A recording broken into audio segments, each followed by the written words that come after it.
guys, this is Hardy Kid Elite here, and today we got a special one. We're gonna be reacting to Death Battle of Omni-Man versus Bardock from Dragonball, Omni-Man from Invincible. I was gonna say that, but alright, I've been hyped about this one because I gotta see this. I want to know who wins here. This is gonna be like an interesting battle to see who wins. Battle is sponsored by Dragon Ball Jack for this one, so Manscaped. all day. Omni-Man versus Bardock. The ostracized Viltrumite and the doomed Saiyan. He's Wiz and I'm Boomstick. And it's our job to analyze their weapons, armor, and skills to find out who would win A death battle. Oh, it's gonna be epic. Omni-Man, Earth's once greatest hero. Alongside the Guardians of the Globe, he protected the world from all manner of threats. And then, in a single day, it all went horribly wrong. Why Omni-Man? How Omni-Man? Who Omni-Man? Who indeed? Champion of Earth, best-selling author J.K. Simmons, yet it was all a charade, with his murderous rampage only brought to a halt thanks to his own son. It all starts with his home planet, Viltrum, which I hear is a totally lovely utopia. Through brutal, mortal combat. With a K! Or, wait, no, that came later. Viltrumites are among the most powerful beings in the universe, even more so after they purge the weaker members of their species. As a vanguard of the Viltrumite Empire, Omni-Man infiltrated Earth as Nolan Grayson, expected to prepare the planet for Imperial assimilation. Which should have been easy, since he's got your classic strongman superpowers and he's basically invulnerable, easily knocking around asteroids the size of Texas. He can fly at unbelievable speeds, soaring from Earth to the planet Thraxa in under 1 week. Thraxa is, quote, a couple galaxies away, give or take, so a minimum of 2 galaxies. Beyond the Milky Way's neighbor Andromeda is the lesser-known Triangulum Galaxy, which is over 2.7 million light-years away. Reaching it in under 1 week means Omni-Man must have flown over 142 million times faster than light. Oh, and Viltrumites can't breathe in space, so he held his breath the whole way. And it's not like he was in a rush. He was on a soul-searching trip, contemplating the significance of smashing his own son's face in. Think, Nolan, think! Yeah, this is why I'm never having kids. You're missing out, but according to another Viltrumite, Thetis, a bunch of other Viltrumites who actually were in a hurry flew to Viltrum across the Virgo supercluster in less than 24 hours. That's over 20 billion times faster than light. They don't really need to rush anyway. The older a Viltrumite gets, the slower they age. According to the Invincible Handbook, Nolan is over 2,000 years old. And regardless of age, Viltrumites don't suffer muscle fatigue like humans do, so they rarely ever tire out. Seriously? He's got parenting easy mode on, and he couldn't even handle that. I would have killed for that back when my daughter was born. Well, you would have to be a Viltrumite first. A Viltrumite's body contains smart atoms, which they subconsciously manipulate. This cellular structure can effectively recall certain states of being regardless of their present environment, reacting to changes at an atomic level to perform the impossible. Yeah, like surviving your intestines getting ripped out, or even more scary, ripping out your whole beard all at once. Dang. Only a Viltrumite could pull off something that disturbing. Nolan is incredibly tough, but if he faces superior forces, his smart atoms can adjust to make him even stronger by comparison. This is why Viltrumites are considered invincible. Most weapons in the universe can't even scratch a Viltrumite like him. Even a ship's cannon like this one can't take down a Viltrumite, and it obliterated a massive solar disk nearly half the size of a star. Speaking of planets, he's strong enough to shatter one by flying straight through it. A planet so big it has a whole ring around it. The Roche limit factor dictates the size a celestial body must be in order to disperse orbiting material as a ring.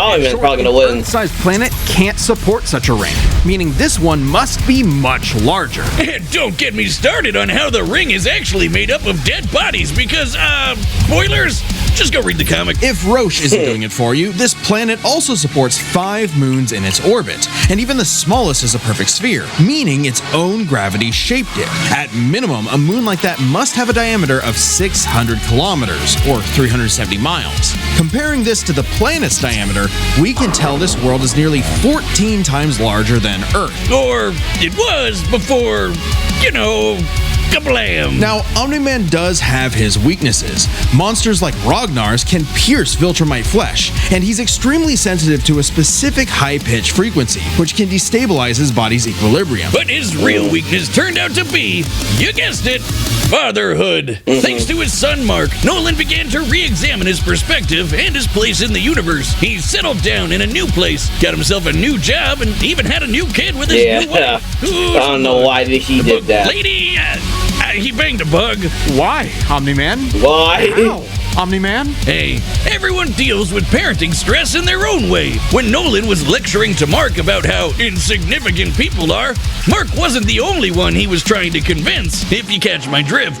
Nolan Grayson's real mission isn't planetary conquest or saving the innocent.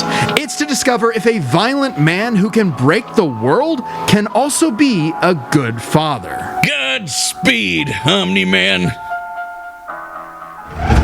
Alright, now Bardock. In the far reaches of the cosmos laid a world with a people like no other, born and raised to do just one thing: fight. The Saiyans, a proud warrior people from the planet Vegeta, ruled by King Vegeta. Vegeta. Well, narcissist punch. Exactly. Their pride blinded them to the truth of their impending doom. But perhaps one Saiyan represented the best of them, even during their waning glory days. Bardock! He's cool, he's crude, he's got a bad attitude, and if he goes apeshit, you're totally screwed. And guess what? He's father of Goku. Oh wow, I never would have guessed. Right? What a curveball. So what does that make Turles? Who? Bardock was a cold-blooded killer, ruthlessly conquering planets in service to the Saiyans' true overseer, Lord Frieza. They didn't just conquer planets, they wiped out every living thing, giving Frieza uninhabited rocks to sell away. Bardock was an asshole. Well, until he wasn't. Bardock's story has evolved over the years, with multiple iterations to draw from. Including one where he's a brilliant scientist.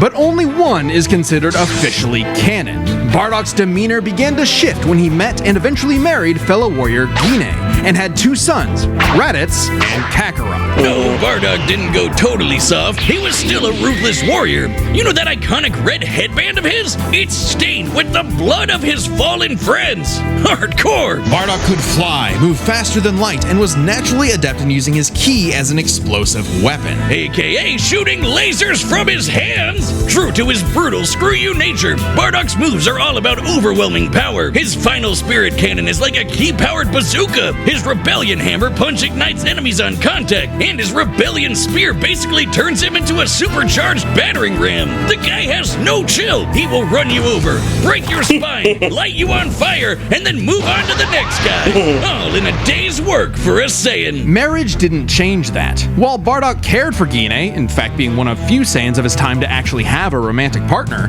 he was still no family man. Like most Saiyans, he saw his sons as nothing more than future soldiers. Bardock was a low-class warrior, so it was unlikely his kids would grow up to be anything more than battlefield fodder. But they would still possess the Saiyans' power, a transformation that was the key to their planetary devastation. Big Monkey!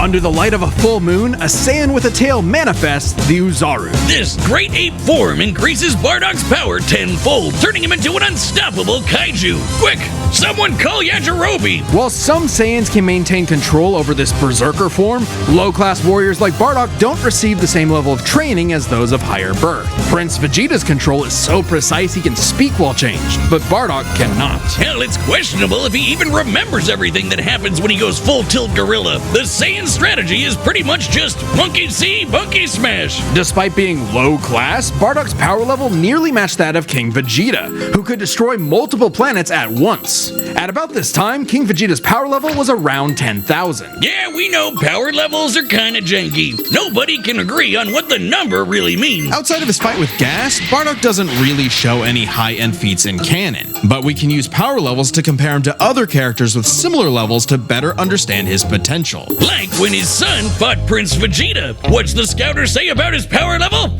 It's over 9,000. Yeah, the dub changed it to fit Vegeta's lip flaps, but we only cover the cold hard truth, damn it. According to this movie pamphlet, Goku's power level between his fight with Vegeta and his trip to Namek was 10,000. This lines up with that previous reading and puts him on par with Bardock. Goku's training during the trip eventually raised him to 90,000 upon arrival, but this gives us a clear window. Yeah, early in the trip, he had to dodge a bunch of incoming asteroids and blast his ship away from a star, which is impressive considering the speed involved. The planet Namek is outside Earth's quadrant of the universe, and it took his ship 6 days to make the journey. Traveling a quarter of the universe's diameter would put the ship over 9.5 trillion times the speed of light. And Goku would have had to keep up with that kind of speed to do all that other stuff. Makes sense given far weaker characters could reach the moon in a fraction of a second. Should be trivial enough for Bardock. All this speed and power meant when Bardock and his team assaulted the planet Cereal, they went, cheerio! Bardock ravaged the planet, annihilating its people,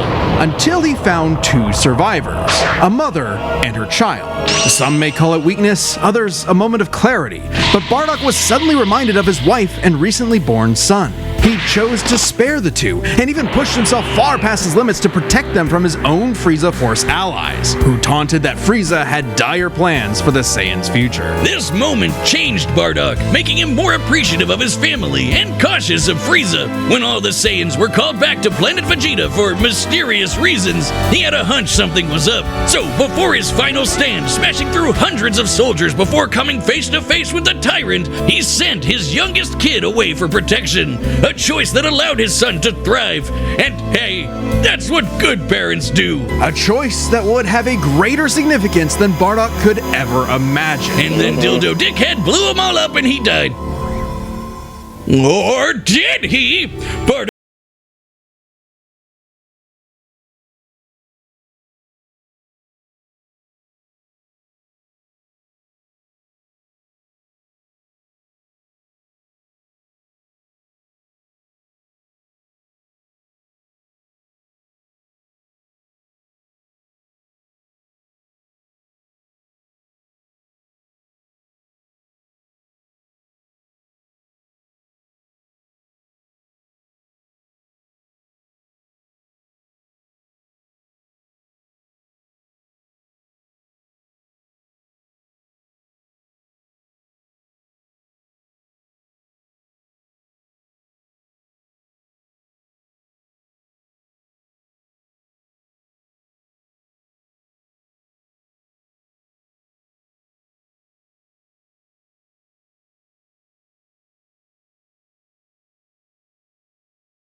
I know Kakarot would be proud.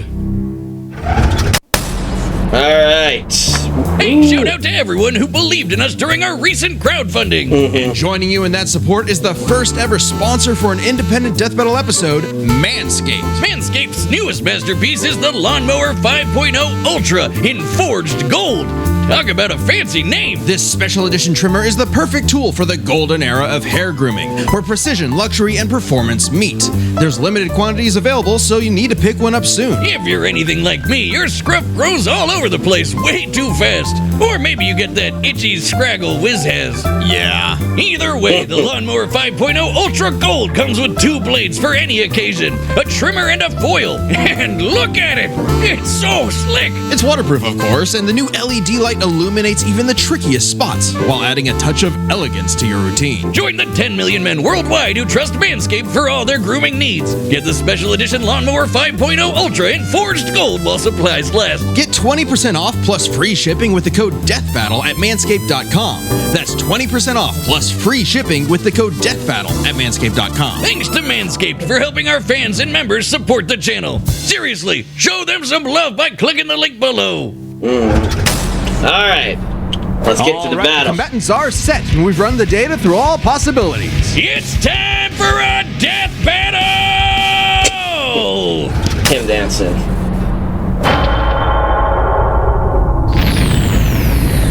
Oh. Okay.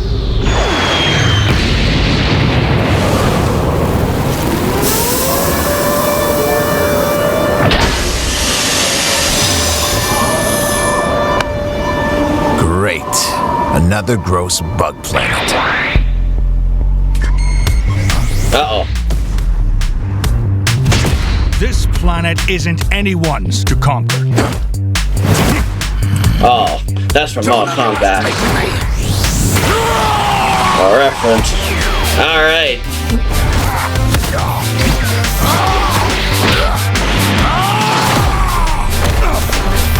Just like my son, sticking his nose in places he's not ready for. My sons would kick his ass! Probably would, yeah. I did not damage him.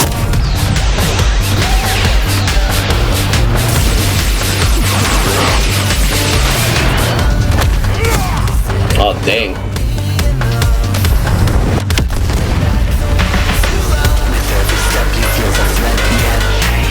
Oh, the full moon.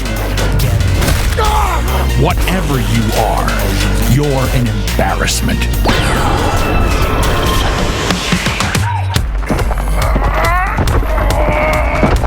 Wait till you see the real power of a Saiyan.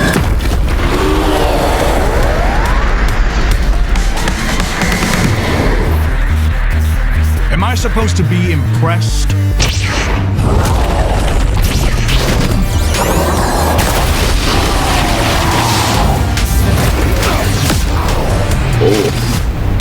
Dang.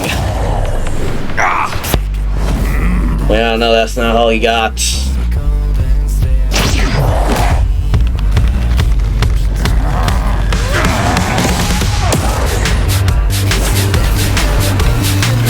Grab his tail. Oh, he did. Knew it. Oh, dang, he ripped that shell. But he's back to normal. Oh, shoot. Shit. Oh, hit him with that tail.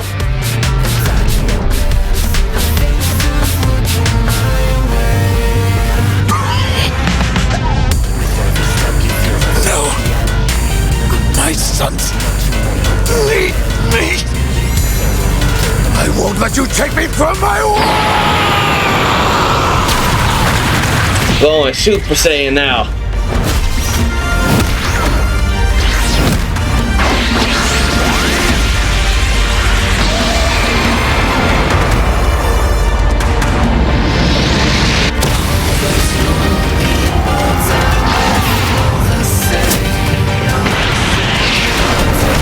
Who wins? Oh, hey. Your time is up! Saiyan! Oh, dang. Yeah, knew it, he wasn't gonna win. You said Saiyan. Remember it. Yeah. Knew it, he wasn't gonna win. Is that over, though?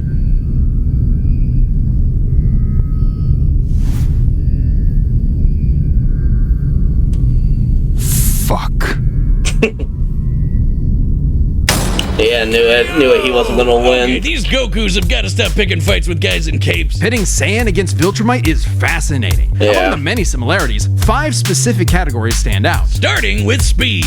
Bardock is much faster, given his power level matched Goku dodging asteroids at 9.5 trillion times light speed, much higher than the Viltrumite's fastest speed. Add on the 50 times multiplier from Super Saiyan and it's a huge difference. Right, Bardock clearly has the speed advantage, but strength and durability are another story. Though it doesn't seem like it at first, Bardock scales to King Veggie, who wrecked 3 planets at once, and Omni-Man only smashed 1. But given how big that one planet was, the numbers are actually pretty similar. Until we factor in the Super Saiyan boost, right? Well, there's a catch. A major plot point in Invincible involves the coalition of planets admitting that their weapons cannot hurt Viltrumites. So, when their ship's cannon obliterated this gigantic solar disk, it highlighted just how tough the Viltrumites really are. This disc completely completely block the sunlight and heat between a planet and its star. And this is no ordinary planet. Its size and density are so high that its inhabitants are as strong as Viltrumites just due to living in its natural gravity. To fully block the light to such a planet and remain in consistent orbit, the disk would need to be positioned at its L1 point, the spot that creates an uninterrupted view between sun and satellite, and the disk itself must be about half the diameter of the star in question. This means the scaling of the disk puts it at 3 septillion tons. That's 24 zeros! Which makes Omni-Man over 11,000 times stronger than base Bardock. Not even the Great Ape or Super Saiyan forms could make up that difference. So strength goes to Nolan. Still, numbers aren't everything. As far as versatility in combat goes, neither had one distinct advantage that could win outright. Omni-Man survives in space for much longer, but Bardock barely squeaks out the edge here thanks to his ranged versatility with key attacks and, of course, Super Saiyan. Okay, let's address the Super Saiyan Bardock thing.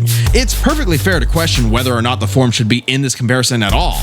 However, even with the form included, Nolan still takes this, especially when it comes to our last two categories, experience and stamina. Yep, Omni-Man's been around a lot longer than Bardock, over 2,000 years, and even with Super Saiyan, Bardock's no master of the form. And without that mastery, the form drains the user's energies at an increased rate, which brings us to what may be Omni-Man's most surprising advantage. Those weird smart atoms. Saiyans like Bardock can fight for days on end, but only for so long.